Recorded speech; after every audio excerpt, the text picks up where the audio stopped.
Hello everyone, today I'm going to be talking you through your welcome pack, specifically looking at anything in there that's related to maths and how you can use it at home to support your child's learning. I'm then going to introduce you to some of the resources that the children can look forward to using when they start school in Primary 1, as well as giving you some ideas for activities that you can do at home using everyday household items. Now, the first thing I'd be drawing your attention to is your number formation line. So we've got 0 to 10 here. And the first thing I'd be getting the children to do is just using their finger, tracing round the shape of each of the digits.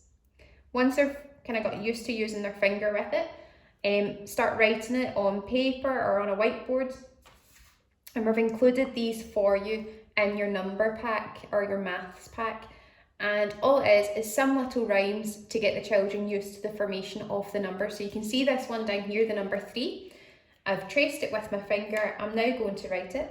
And we would say, around the tree, that's the way we make 3. Another wee activity linked to the number formation is just using the Play-Doh that's included in your welcome pack. It's just actually moulding, putting the Play-Doh on top of the laminated line and just moulding it round the shape. Can they make the number 4? Can they make the number 3? And again, just another wee way to make it fun. The next one I would point out to you is your number track.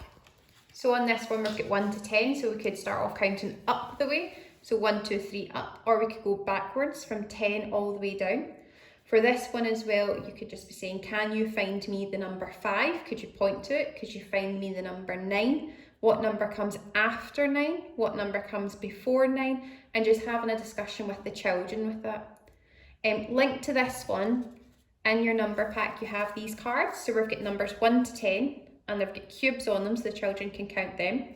And for these ones you could put them out on the desk and you could have a wee game of Splat, and it's great as well if you've got siblings or anyone else in the house that wants to play.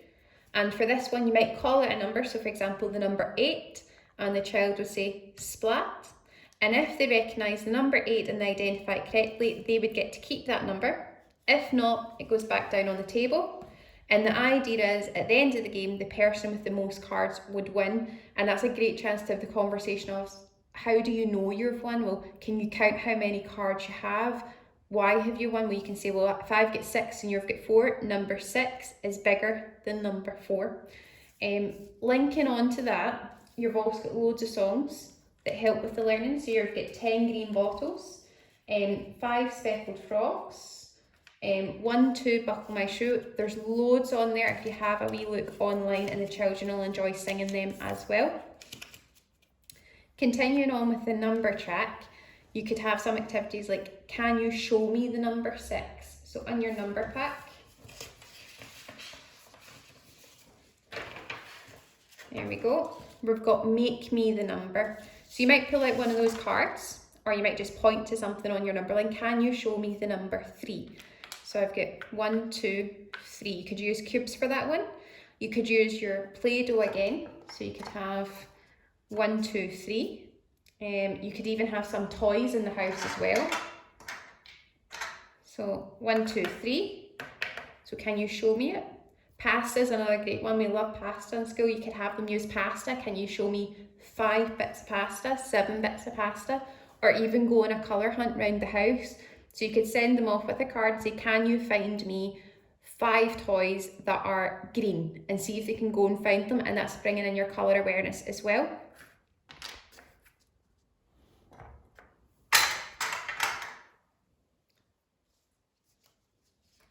With your number cards, I'm going to pull these out, there's so many uses for these ones. For these ones, what you could have is putting them out again. Even just a few cards at a time, and they're obviously in the wrong order just now. Can you put them in the right order for me? Well, I know that 4 definitely doesn't come before 2, so I can move that one. I know it comes before 5. Ordering the cards, or you could have maybe a missing number and see if the children can identify the missing number. So I've got 2, something 4, which number is missing? I know it's the number 3. Looking back at your number tracks. Again, just some ideas with the cards and the number track for you. Another way when we start working with the the numbers in school is we start by looking at number stories. So we've got the story of 3, the story of 5, story of 10, and here we're looking at number bonds. So one of the resources that we use in school that the primary ones will get the chance of using when they start in August is our Numicon. So we've got 1 to 10 with the Numicon. I'll start off with the story of 5 first of all. Here's my 5, and what I'd be looking at is, well, how do I make the number 5? And starting to recognise that a 4 and a 1 fit together to make the number 5. I could have a 3 and a 2. A 3 and a 2 make 5. And you could build that on, going up from the 6, 7, 8, all the way up to 10.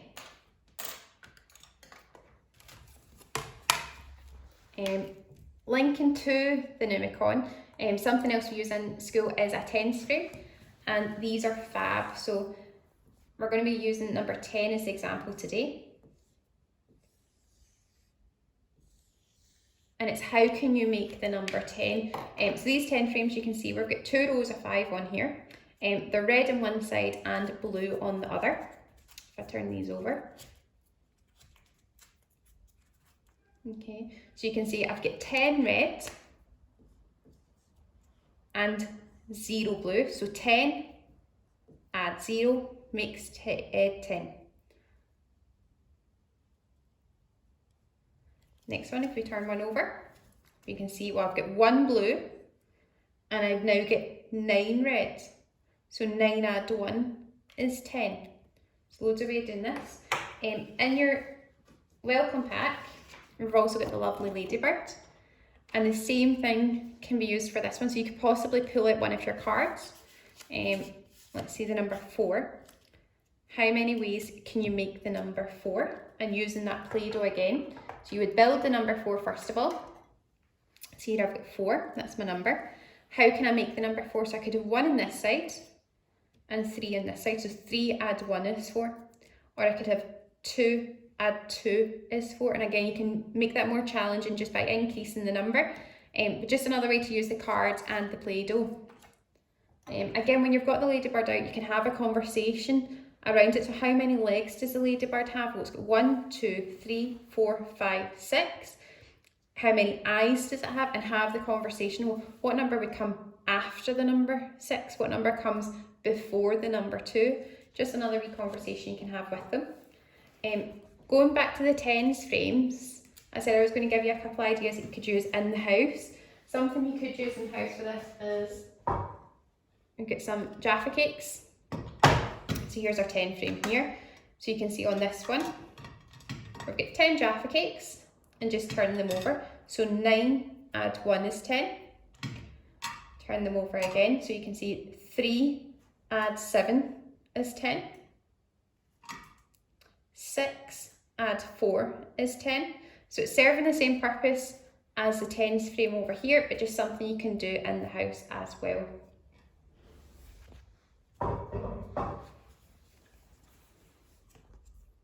Okay, another great one as well, and included in your pack, is you have dice, and another wee game for you. Move this out of the way. Another wee game for you is if you roll the dice, you've got 2, can you draw 2 for me? Well, 1, 2, have another wee roll. What have you got? Well, I've got 5. 1, 2, 3, 4, 5. How many do you have all together? We've got 5, 6, 7. And then maybe player number 2 goes, who got the higher score? So again, you're looking at your numbering, who had the bigger score. When you're looking at the dice as well, we subitize. So we're looking at this, so I know it's the number 5 straight away, but how do I know that? So I've got a 2, a 1 and a 2. I've got a 4 and a 1. You could have a 3 and a 2. So you're looking at dot patterns here. Again, over this side, the number 6. You get a 3 and a 3. You could have a 2, a 2 and a 2. So just again, looking at different patterns, different numbers, and having a conversation with them. Dice as well in your wee pack. You've got a wee snakes and ladders. Children love playing this one as well, and it gets to the idea where if you go up the rocket, if you go up the way, your number's getting bigger. And if you come down an asteroid, the number's getting smaller. So the idea of moving up a number line and down a number line, the number's getting bigger and the number's getting smaller. Okay. The other thing that we could do at home as well to support the learning is have an idea of grouping. So you could have them go and find all their favourite toys in the house, bring them back to the living room and have them group them into probably the fluffy teddy bears or the kind of plastic toys. So that's 2 sets of groupings you could do. Let's see. If we use these ones, these are just toy dinosaurs. Start by counting how many dinosaurs you have. So I've got 1, 2, 3, 4, 5, 6, 7, 8, 9 dinosaurs all together. But how can I group them? Well, I could have 2 yellow, I could have 1 red, and the rest are all purple. I could group them that way and then count how many are in each group. You could have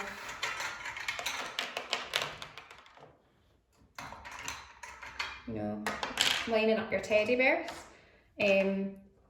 So these are all the bigger teddy bears and these are all the smaller ones. So organising them by size, organising them by colour, organising them by material. Again, just loads of discussion happening with just everyday household items.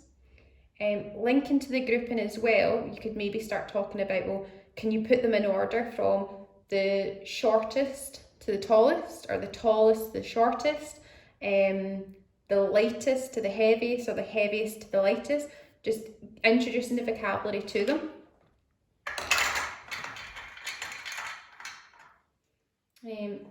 Over this side, something you can do, this is a resource that we use in school. To do this at home, all you need is coloured pencils or crayons and just do it on paper. So here we're looking at colours, but we're also looking at patterns. So you can see we've got red, yellow, green, blue, red, yellow, green, blue. What would come next? Or we've got 2 red, 1 yellow, 2 red, 1 yellow. What would come next after that red one?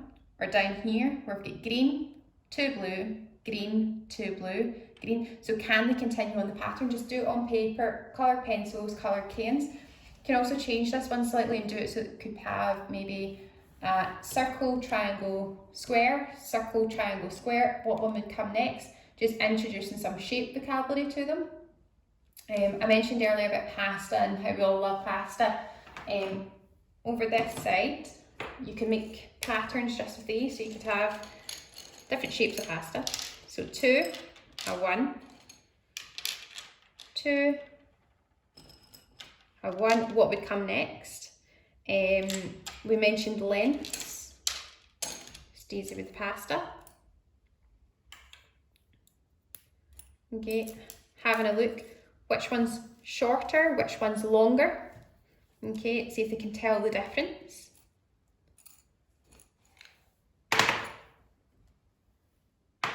And another one, just quickly for you, is